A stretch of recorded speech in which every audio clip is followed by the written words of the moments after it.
Well, good morning, and hope you're having the launch of a good week. We are now in Philippians chapter 2. We finished up 1, which was an introduction to the letter. It was Paul sending greetings, and then Paul talking about some things that were going on in his own life. And then at the end of the chapter, starting in verse 27, he started to shift to the main reason that he was writing.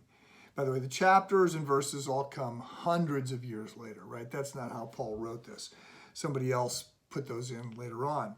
And so at the end of chapter 1 is where Paul is shifting his focus to the main theme. And what he says there is, I want you to conduct yourselves in a manner worthy of the gospel. He's going to call them forward to a more thoughtful, unified, selfless living. So the church in Philippi is full of some of Paul's favorite people. Perhaps it's his favorite church. It's not a perfect church. It's got problems from the outside, the Judaizers, the Gnostics, the Caesar worshiping Romans, and some others.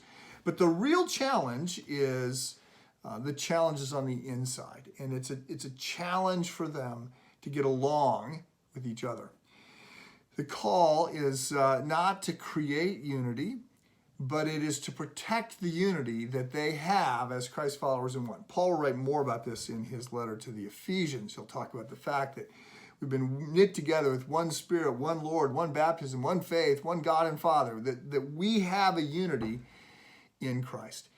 And in Philippians chapter 2, he's going to call them to protect that unity by calling on them to consider others more important than they consider themselves. And he's going to point to Christ's example for this. It's an amazing chapter, perhaps one of my favorite chapters, perhaps my favorite chapter in the New Testament. It's got such high, rich Christology. We'll look at that in a few days.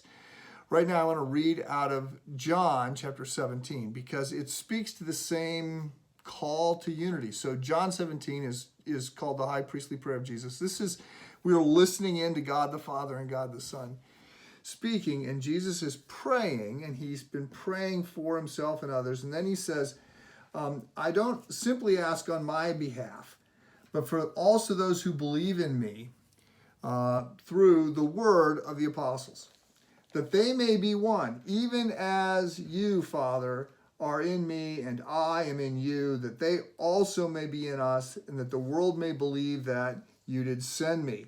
And the glory which you have given to me, I give to them, that they may be one, just as we are one.